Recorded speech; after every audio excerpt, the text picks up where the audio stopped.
अस्सलाम वालेकुम दोस्तों, कैसे हैं सब? उम्मीद है खैरियत से होंगे। तो दोस्तों, आज हम एक ऐसी कौम की तारीख को समझने जा रहे हैं जिसने आलमी तारीख, सकाफत और मज़ाहब पर गहरा असर डाला है। जी हाँ दोस्तों, आज हम बात करेंगे बनी इसराइल के बारे में।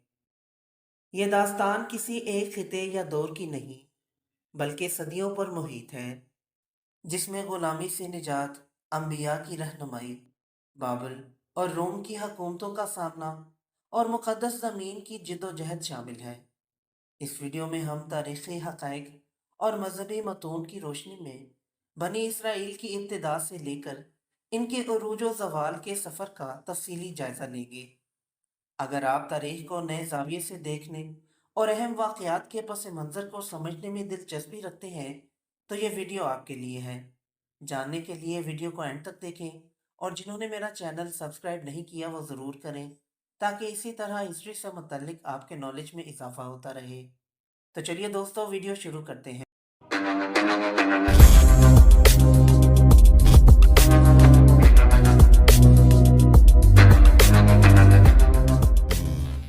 बनी इसराइल की तारीख़ हज़रत इब्राहीम अलैहिस्सलाम से शुरू होती है, जिन्हें तमाम इब्राहीमी मज़ाहब में एक नबी के तौर पर कबूल किया जाता है। हज़रत इब्राहीम अलैहिस्सलाम ने अपने बेटे हज़रत इसहाक अलैहिस्सलाम को जन्म दिया और हज़रत इसहाक अलैहिस्सलाम के बेटे हज़रत यकूब अलैहिस्सलाम को इसराइल का लक़ब मिला, जिसके बाद इनकी औलाद बनी इसराइल कहलाई। हज़रत यकूब अलैहिस्सलाम के 12 बेटे थे, जिनके नाम पर इसराइल के 12 कबाइल के नाम रखे गए।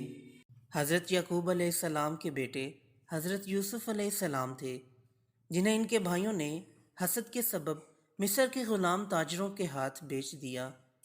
हज़रत यूसुफ़ अलैहिस्सलाम की कहानी बनी इसराइल की तारीख़ का पहला बड़ा वाक़या है, जिसमें अल्लाह ताला ने इनके सब्र और कुर्बानी को इनाम में मिस्र की बादशाहत अता फ़रमाई। बनी इसराइल मिस्र में आबाद हो गए और हज़रत यूसुफ़ अलैहिस्सलाम की क़यादत में इनका मुकाम मुस्तहकम हो गया।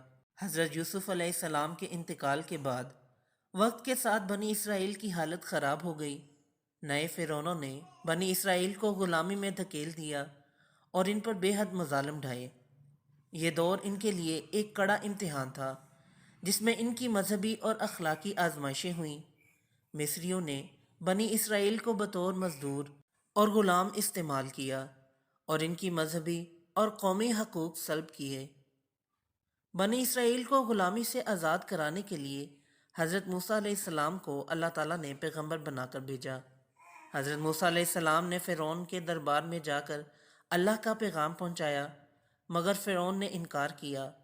अल्लाह ताला ने फ़िरौन और इसकी कौम पर कई अजाब भेजे, जैसे तूफ़ान, खून, मेंढक और टिड्डियों का अजाब। आखिरकार हज़रत मूसा अलैहिस्सलाम ने बनी इसराइल को मिस्र से निकाला और अल्लाह के हुक्म से बहरे कुल्ज़ुम को अबूर करके सहरा की तरफ चले गए। सहरा में बनी इसराइल ने 40 साल गुजारे, जिसे 40 साल का सफ़र कहा जाता है। इस दौरान इन पर मुख्तलिफ आजमाइशें आईं और अल्लाह ने इनकी इस्लाह के लिए अहकाम और तालीमात दी।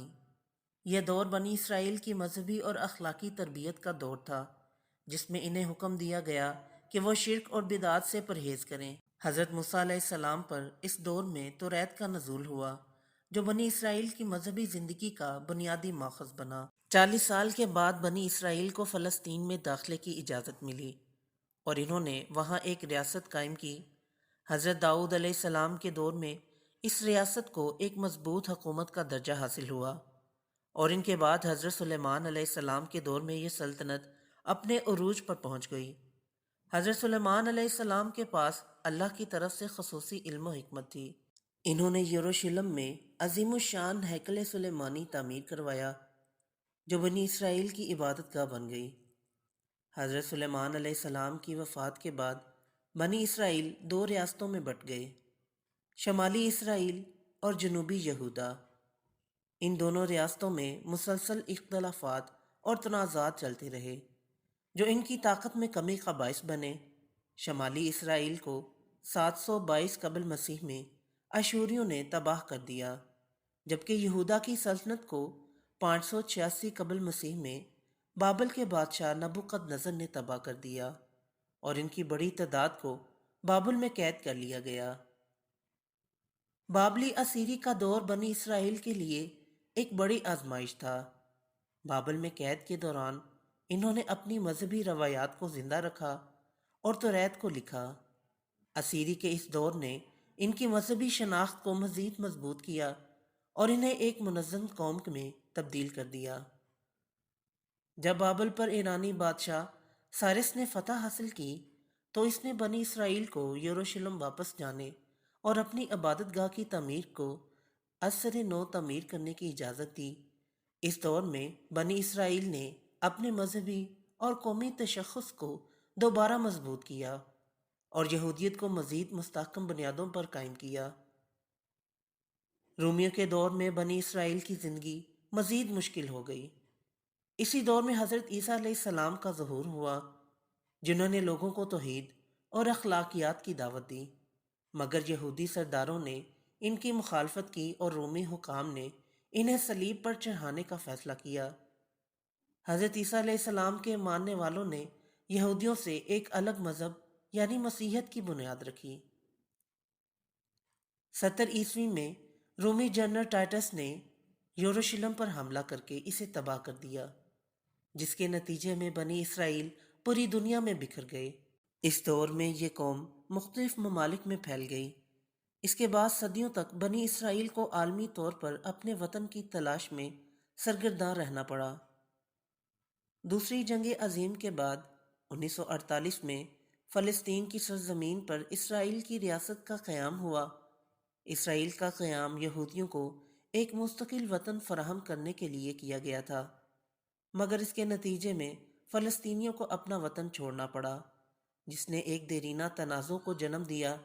اسرائیل و فلسطین کا یہ مسئلہ آج بھی عالمی سیاست کا اہم جزو ہے۔ موجودہ دور میں اسرائیل اور فلسطین کے درمیان جاری تنازع عالمی سیاست اور انسانی حقوق کے مسائل کو اجاگر کرتا ہے۔